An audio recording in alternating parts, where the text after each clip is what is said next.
Boa tarde, amigos, irmãos. Estou aqui para nós estudar um pouco mais da palavra do Senhor. E hoje eu quero falar de um assunto muito importante que tem por título Nosso Modelo. Quem que é o modelo do cristão? Será que é a liderança da igreja, o pastor da igreja, o padre? Quem será que é o nosso modelo? Em quem nos espelhamos na nossa vida cristã? Só a palavra do Senhor tem a resposta. Olha só o que diz. Olha só o que diz 1 João 2, verso 6. Aquele que diz que permanece nele, esse deve também andar como ele andou. Estão vendo, amigos? Aquele que diz que permanece em Jesus, esse deve andar como Jesus andou. Quando esteve aqui nessa terra, como que Jesus andou? Aqui diz Filipenses capítulo 2, verso 5. Tende o mesmo sentimento em vós que houve em Cristo Jesus. Tende o mesmo sentimento em vós do que houve em Cristo Jesus. Que sentimento Jesus tinha quando esteve na terra, meus irmãos? O sentimento de Cristo era caracterizado pela humildade, pela confiança em Deus, por fazer a vontade de Deus. Aqui diz assim, o sentimento de Cristo era preocupação com os outros. Quando Jesus esteve na terra, amigos, ele não veio para fazer a vontade dele. Ele veio fazer a vontade do Pai que enviou. E a preocupação dele não era com ele, era com os outros. Ele não veio para agradar a si mesmo. Ele disse que ele veio para servir e não para ser servido. Ele veio para alimentar os famintos, para vestir o nu, para confortar os fracos, para dar força ao cansado, para ajudar o necessitado, matar a sede do sedento. Ele não viveu esses 33 anos que ele viveu aqui nessa terra, não viveu para ele. Ele viveu para os outros. E ele veio dar exemplo para nós como nós devemos viver aqui nesse mundo. Duas coisas, amigo. Ele veio para fazer a vontade do Pai. Segundo, ele veio não por causa dele, mas veio por a preocupação dele era com nós, com os outros, com os semelhantes. Então, se ele é nosso modelo, se nós aceitamos Jesus como nosso modelo, nós também temos que ter esse mesmo sentimento no nosso coração. Ele guardava os mandamentos de Deus. Ele fazia a vontade de Deus. Ele obedecia, ele era um homem de oração. Ele veio para nos dar exemplo de como deve ser a vida do cristão. Vamos ver mais algumas passagens na sua palavra. Aqui diz também que Lucas capítulo 6, verso 12. Naquele dia retirou-se Jesus para o monte a fim de orar e passou a noite orando a Deus. Lucas 6, verso 12. Era um homem de oração. Passou a noite toda orando a Deus. Retirou-se no monte para orar. Como tem sido a nossa vida, amigos? Como tem sido a nossa vida de oração? Que tempo estamos tirando para orar? Será que temos tirado tempo para ficar na presença do Senhor através da oração? Ou nós temos orado aquela oração costumeira, agradecendo a Deus, pedindo uma boa noite de sono e quando acordamos, obrigado pela noite, obrigado pelo alimento e saímos correndo para o trabalho. Que tipo de oração nós temos feito? Jesus era um homem de oração.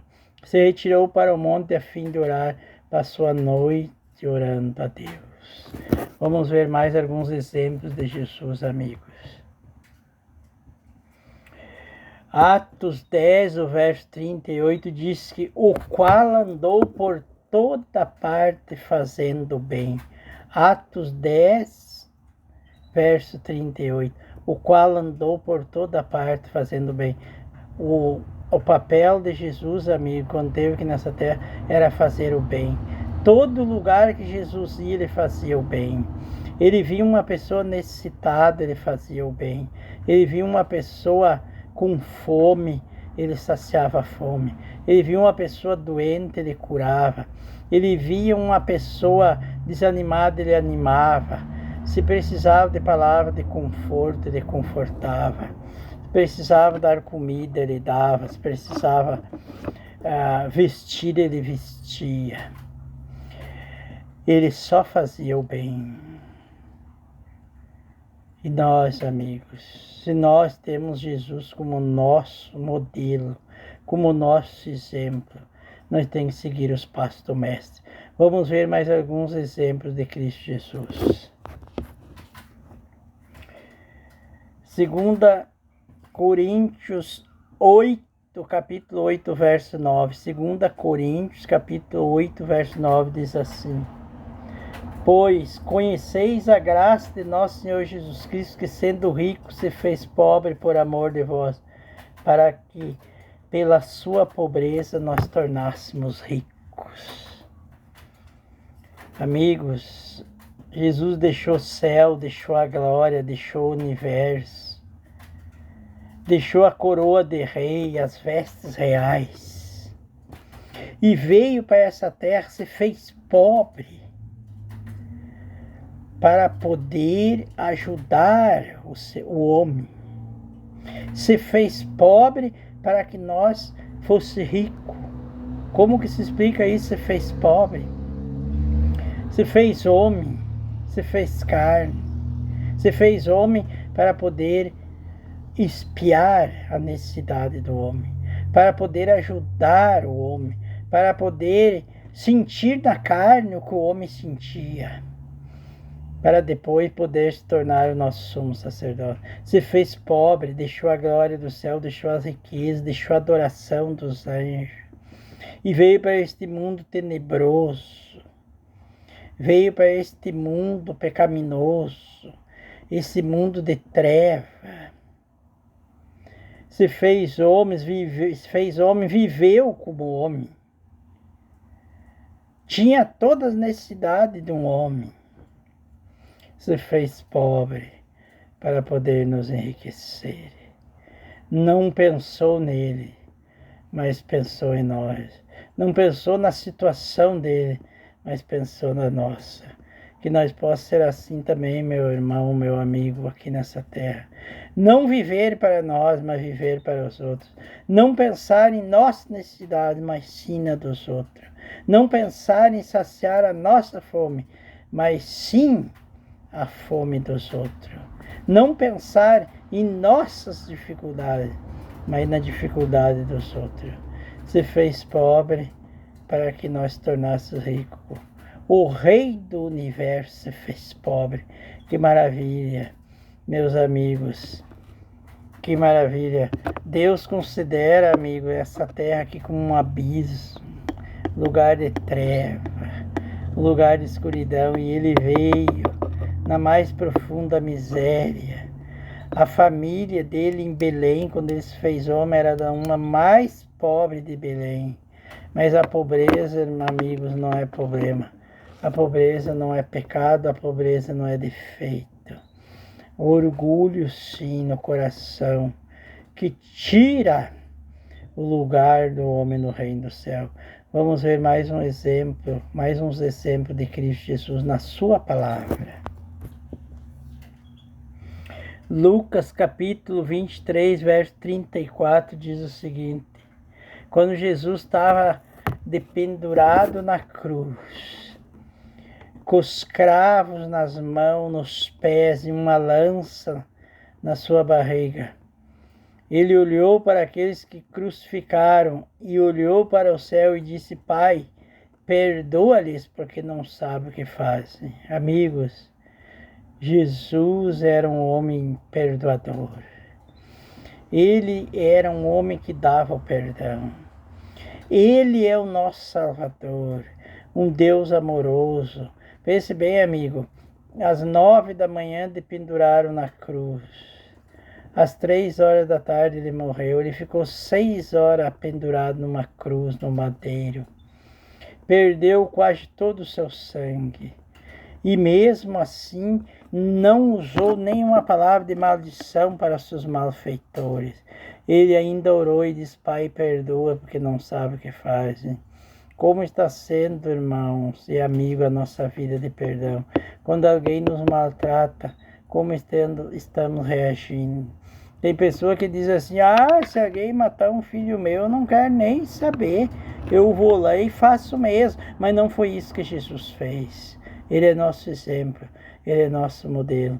Eles mataram ele na cruz e ele ainda pediu perdão por eles para o Pai. Que exemplo de amor, que exemplo de ser seguido, que exemplo de se imitar. Que nós possamos seguir o exemplo de Cristo Jesus, para que nós possamos ir bem na vida, morrendo na cruz e ainda pediu perdão pelos que estavam matando. Que grande amor, meus amigos. Hoje as pessoas, por pouca coisa, não querem perdoar. Por pouca coisa estão lançando as pessoas fora. E Jesus diz: Pai, perdoa-lhes porque não sabem o que faz. Vamos ver mais um exemplo de Jesus na sua palavra, amigos. Hebreus 1, o verso 9, diz assim: Amastes a justiça e odiastes a iniquidade. Por isso, Deus, o teu Deus, te ungiu com óleo de alegria, como a nenhum dos teus companheiros. Amastes a justiça e odiastes a iniquidade. Jesus amava a justiça. Justiça e amor andam juntos, meu amigo. A pessoa que ama é justa. Ele amou a justiça e odiou a iniquidade. Iniquidade é as coisas erradas, é o pecado, é as coisas que prejudicam, é as coisas que destroem, é as coisas que infernizam a vida, é as coisas que desgraçam a vida do ser humano. E ele amou a justiça e odiou a iniquidade. E a Bíblia diz que por isso que Deus ungiu com óleo de alegria como a nenhum dos teus companheiros. Que companheiros? Quando Cristo ressuscitou uma multidão junto com ele. Era esses os companheiros que a Bíblia está se referindo. Deus, Pai, exaltou a Jesus a muito mais do que aqueles que foram ressuscitados junto com ele, quando ele morreu na cruz. Quando ele ressuscitou, uma multidão de pessoas que morreram no passado, não sabemos quem é, mas ressuscitou. A Bíblia relata isso. E aqui nós vamos ver a última passagem, meus amigos. 1 Pedro 2, 23. Mais um exemplo de Cristo Jesus. 1 Pedro 2, 23. Pois ele, quando ultrajado, não revidava com ultraje. Quando maltratado, não fazia ameaça, mas entregava aquele que julgava honestamente. Ultraje é com ofensas pesadas. Ele não revidava. Como é que se diz? Ele não pagava o mal com o mal. Ele não devolvia com a mesma moeda. ele ficava quieto. E aqui diz também, ó, meus irmãos, ele não revidava com ultraje. O que quer dizer? Ele não devolvia as ameaças que fazia, os palavrões que dizia. Ele não devolvia.